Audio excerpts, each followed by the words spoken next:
नमस्कार, आपका स्वागत है सुरागीलाल न्यूज चैनल के उत्तराखंड बुलेटिन में। मैं हूं अनुश्री भारद्वाज और नजर डालते हैं इस वक्त की फटाफट खबरों पर। 1 से 3 मार्च तक राजभवन में मनाया जाएगा बसंतोत्सव। भाजपा ने तेज की चुनाव की तैयारी। अलग अलग घटनाओं में 3 लोगों की हुई मौत। नियुक्ति पत्र वितरण कार्यक्रम में मुख्य अतिथि के रूप में पहुंचे सीएम धामी। नगर निगम ने 198 लोगों को किए नोटिस जारी। सीएम धामी ने कम्युनिटी हॉल बनाने की दी स्वीकृति। दंगों में पेट्रोल सप्लाई करने वाले दंगई सहित 10 और हुए गिरफ्तार। बनभूलपुरा कांड को लेकर बजरंग दल कार्यकर्ताओं ने राज्यपाल को भेजा ज्ञापन। अब खबरें विस्तार से। राज्यपाल गुरमीत सिंह ने पत्रकारों से मुखातिब होकर बसंतोत्सव की जानकारी दी। इस दौरान उन्होंने बताया 1 मार्च से 3 मार्च तक राजभवन में बसंतोत्सव मनाया जाएगा। आपको बता दें 2003 से राजभवन में प्रतिवर्ष बसंतोत्सव का आयोजन किया जाता है। वहीं राज्यपाल गुरमीत सिंह ने कहा कि कृषकों में पुष्प उत्पादन के प्रति रुचि बढ़ाने के लिए बसंतोत्सव का आयोजन किया जाता है और राजभवन में बसंतोत्सव में कई प्रजाति के पुष्प दिखाई देंगे, जहां आमजन पुष्प प्रदर्शनी का अवलोकन कर सकेंगे। वहीं इस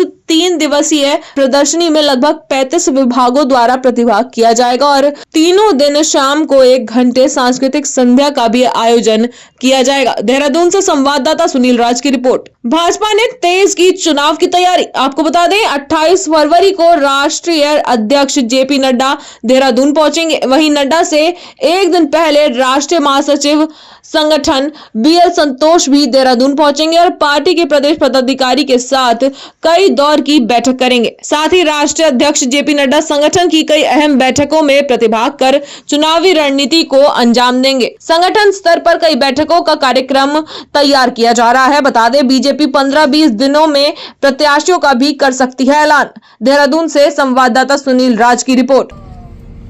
उधम सिंह नगर जिले में अलग अलग घटनाओं में 3 लोगों की मौत होने का मामला सामने आया है। सूचना पर पहुंची पुलिस ने तीनों ही मृतकों के शव को कब्जे में लेकर पोस्टमार्टम के लिए भेज दिया है और पूरे मामले की जांच शुरू कर दी है।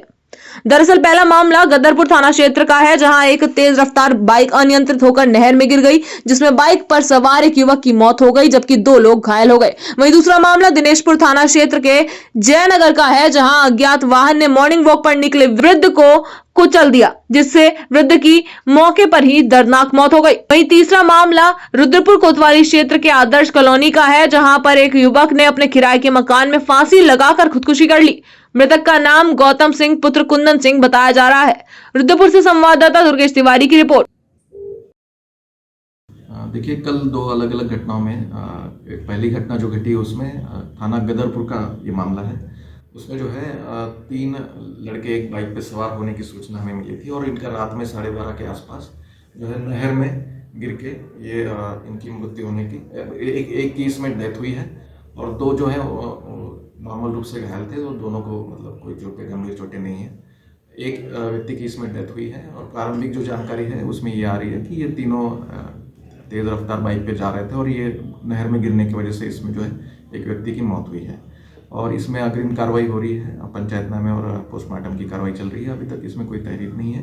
पोस्टमार्टम और पंचायतनामे की कार्रवाई के बाद इसमें अग्रिम विधिक कार्रवाई की जाएगी। दूसरा जो मामला है वो थाना दिनेशपुर का मामला है। जयनगर एरिया जो थाना दिनेशपुर का पड़ता है उसमें एक बुजुर्ग व्यक्ति को पैदल जो जा रहे थे सुबह मॉर्निंग वॉक के लगभग 5:30-6 के आसपास की घटना है और इनके द्वारा एक अज्ञात वाहन द्वारा इनको टक्कर मार के इनको ट्रिपल किया गया था और इसमें इनकी मृत्यु हुई है। तो इनकी भी पोस्टमार्टम और पंचायतनामे की विधिक कार्रवाई चल रही है। इसमें भी कोई तहरीर प्राप्त नहीं है। दोनों घटनाओं में जैसे विधिक कार्रवाई चल रही है और अग्रिम कार्रवाई तहरीर की बात की जाए। चाहे तो एक साथ होनी चाहिए, सब लोग एक साथ बैठना ही नहीं चाहते। पापा ट्राई दिस। लो सब लपक लिए।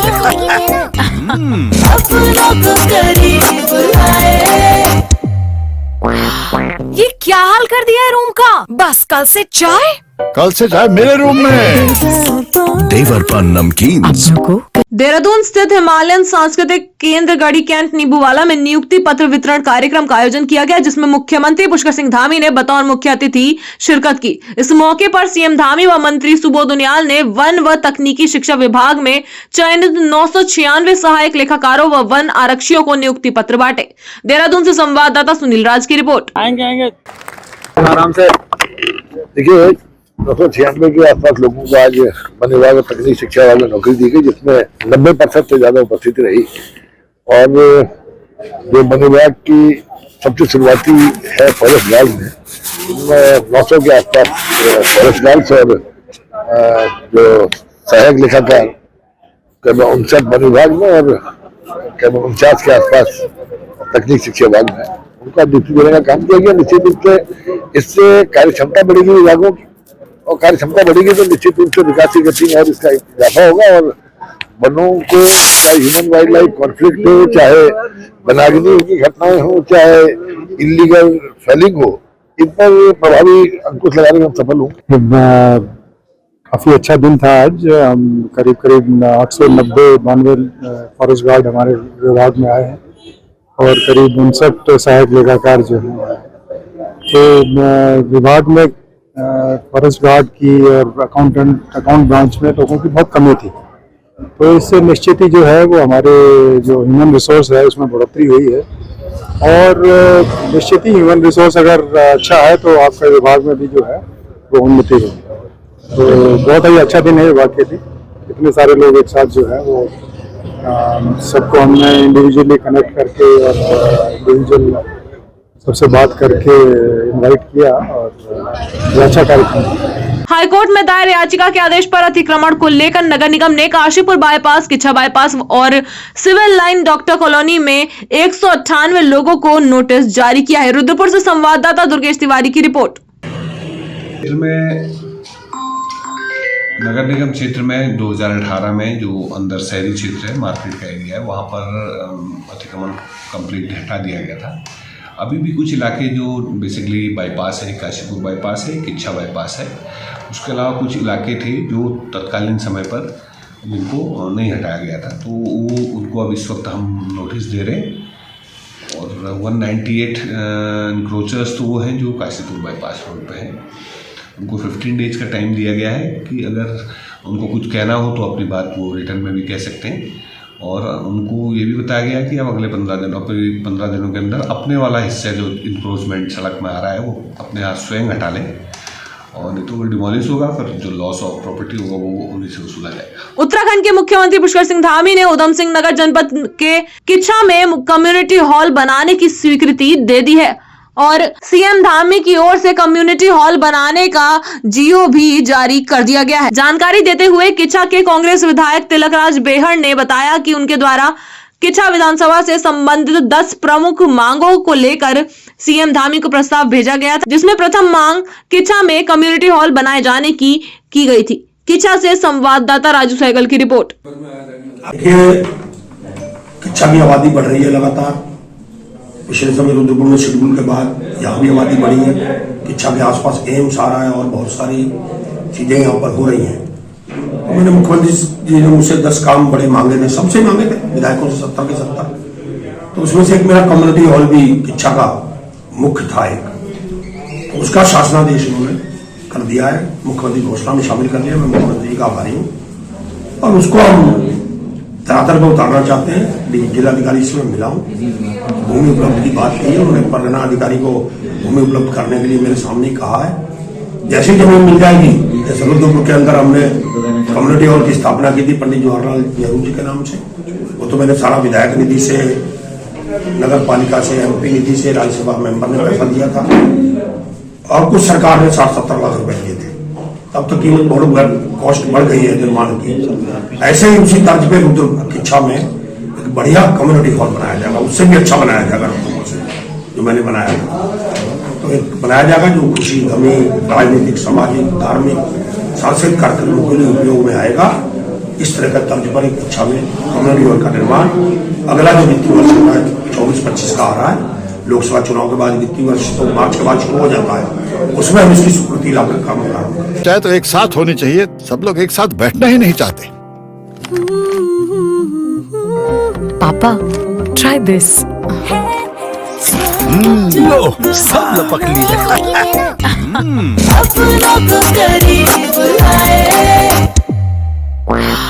ये क्या हाल कर दिया है रूम का? बस कल से चाय कल से चाय मेरे रूम में। देवर पान नमकीन। हल्द्वानी के बनभूलपुरा में हुई हिंसा में अब तक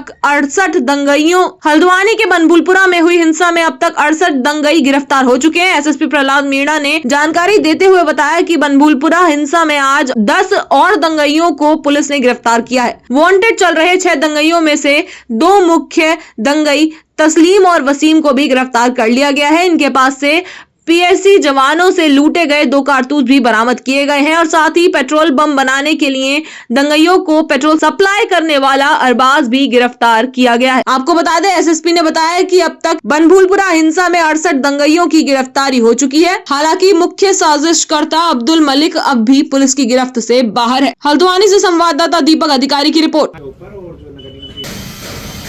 देखिए, बनभूलपुरा में जो प्रकरण हुआ इसमें 3 एफआईआर हुई है। तो 3 एफआईआर में अब तक हम पहले 58 लोग हमने गिरफ्तार किए थे। आज 10 लोगों को और गिरफ्तार किया हमने। तो इस तरीके से अब तक जो है टोटल 68 लोगों की 68 लोगों की गिरफ्तारी हो गई है। आज जो हमने गिरफ्तार किया है इनमें 2 और नामजद अभियुक्त हैं जिनकी गिरफ्तारी की गई है। तो टोटल 16 में से हमने 12 नामजद अभियुक्त जो है उनकी गिरफ्तारी कर ली है। 4 अभियुक्त अभी और भी बच रहे हैं जो नामजद है और फरार है। इनकी गिरफ्तारी हम जल्दी ही कर लेंगे। सर, इसके अलावा अब्दुल मलिक और उसके बेटे पे क्या कुछ इनाम भी घोषित करने जा रहे हैं आप लोग? देखिए, उनकी कुर्की हो चुकी है और अब कुर्की का जो आगे का प्रोसेस है वो कोर्ट में सबमिट किया जा रहा है। तो जैसे ही कोर्ट से ये कार्रवाई कंप्लीट होती है, आगे इनाम का और जो मफरूरी का है वो प्रोसेस हम आगे फॉलो करेंगे। पेट्रोल बम वगैरह भी कुछ बरामद हुआ है? देखिए, कल हमने 2 अभियुक्त जो है वो गिरफ्तार किए थे, शहजाद और फैजान। ये जो 2 अभियुक्त थे इनके द्वारा पेट्रोल बम बनाए गए थे और पेट्रोल बम बना के दंगाइयों को दिए गए थे जिन्होंने पेट्रोल बम फेंके हैं। इनकी पूछताछ में अरबाज नाम के अभियुक्त का नाम आया था जिसने शहजाद और फैजान को पेट्रोल अवेलेबल कराया था। तो आज अरबाज की गिरफ्तारी हुई है। अरबाज के घर से हमने 2 जरीकेन में 9 लीटर पेट्रोल बरामद किया। सर, कहाँ से लाया वो पेट्रोल, कुछ बताया इन्होंने? देखिए, अरबाज से प्रारंभिक पूछताछ है उसमें यह है कि वो अपने घरेलू उपयोग के लिए और रिपेयरिंग के लिए पेट्रोल इकट्ठा करता रहता था। उसी में से इसने पेट्रोल जो है पेट्रोल बनाने के लिए अभियुक्तों को दिया था। मंगलवार को विश्व हिंदू परिषद एवं बजरंग दल के कार्यकर्ताओं ने जिला उपाध्यक्ष सूरज चौधरी के नेतृत्व में तहसील परिसर पहुंचकर तहसीलदार कुलदीप पांडे के माध्यम से ज्ञापन प्रदेश के राज्यपाल को भेजा। राज्यपाल को भेजे ज्ञापन में कार्यकर्ताओं ने बीती 8 फरवरी को हल्द्वानी के बनभूलपुरा क्षेत्र में हुई घटना पर रोष जताते हुए इस मामले में सभी आरोपियों के खिलाफ कड़ी कार्रवाई करने के साथ ही उनके ऊपर रासुका के तहत कार्रवाई करने के साथ आरोपियों की शीघ्र गिरफ्तारी करने की मांग की है। रामनगर से संवाददाता राजीव अग्रवाल की रिपोर्ट।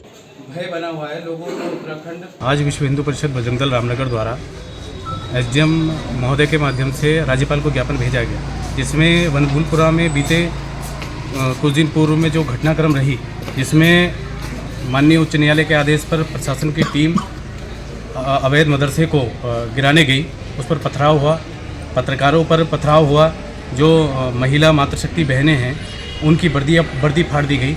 ऐसे असामाजिक तत्वों के खिलाफ कठोर कार्रवाई हो, इसको लेकर के राज्यपाल को ज्ञापन दिया गया। मंगलवार की दोपहर रामनगर कोतवाली के अंतर्गत ग्राम पीरू मदारा क्षेत्र में एक स्टोन क्रशर के समीप सड़क किनारे एक अज्ञात व्यक्ति का शव पड़े होने की सूचना पर मौके पर पहुंची पुलिस ने शव को कब्जे में लेकर उसकी शिनाख्त के प्रयास किए, लेकिन शव की शिनाख्त नहीं हो पाई। घटना के संबंध में कोतवाली के एसएसआई मनोज नयाल ने बताया कि मृतक की जेब से मिले आधार कार्ड के अनुसार मृतक मूल रूप से उत्तर प्रदेश के सहारनपुर इलाके का रहने वाला बताया जा रहा है। रामनगर से संवाददाता राजीव अग्रवाल की रिपोर्ट। आज प्रातः महाबली स्टोन क्रेशर के पास एक व्यक्ति का शव मिला है। पुलिस ने मौके पर जाकर उसकी जामा तलाशी की तो उसके जेब से एक आधार कार्ड मिला है। तस्दीक की जा रही है, उसके बाद अग्रिम कार्रवाई की जाएगी। आज के लिए बस इतना ही। उत्तराखंड से जुड़ी सभी खबरों को जानने के लिए जुड़े रहें सुरागीलाल न्यूज चैनल से। धन्यवाद।